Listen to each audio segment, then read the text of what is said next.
Dieu ne demande à personne de devenir ermite ou moine et de se retirer du monde pour s'adonner exclusivement à l'adoration. Notre vie doit être semblable à celle de Jésus-Christ, partagée entre la communion avec son Père et la foule. Celui qui se contente de prier se lassera bientôt de le faire, ou ses prières finiront par n'être plus que de vaines redites.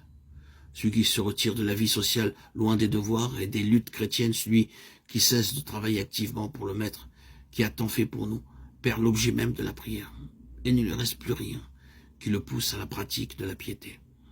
Ses prières deviennent personnelles et égoïstes. Il ne peut plus demander à Dieu la force nécessaire pour travailler au bien de l'humanité et à l'édification du royaume de Jésus-Christ. Nous perdons beaucoup en négligeant le privilège de nous unir à d'autres chrétiens en vue de nous encourager mutuellement au service du Seigneur. Les vérités de la parole inspirée perdent leur éclat et leur importance. Nos cœurs ne sont plus éclairés et vivifiés par leur influence sanctifiante et nous déclinons spirituellement. Dans nos rapports entre chrétiens, nous perdons beaucoup par le manque de sympathie les uns envers les autres. Celui qui se renferme en lui-même n'occupe pas la place que le Seigneur lui avait assignée.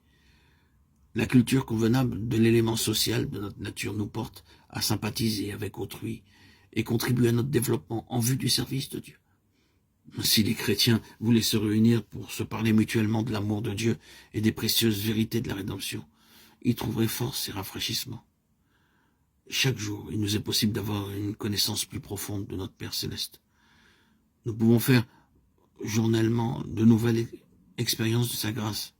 Celles-ci feront naître en nous les besoins irrésistibles de parler de son amour, et ces récits même réchaufferont et stimuleront nos cœurs. Si nous pensions davantage à Jésus et si nous parlions plus souvent de lui et moins de nous-mêmes, nous jouirions beaucoup plus de sa présence. Si nous pensions à Dieu chaque fois qu'il nous donne des preuves de sa tendre sollicitude, il serait constamment dans nos pensées et nous prendrions tout notre plaisir à le louer. Nous parlons des choses temporelles parce qu'elles nous intéressent. Nous parlons de nos amis parce que nous les aimons et que nos joies et nos douleurs sont intimement liées aux leurs. Et pourtant,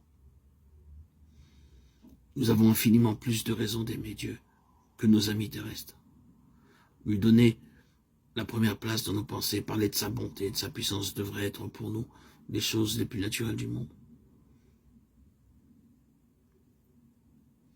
Les riches dons qu'il nous a accordés ne doivent pas avoir pour but de nous absorber tellement que nous n'ayons plus une seule pensée pour lui.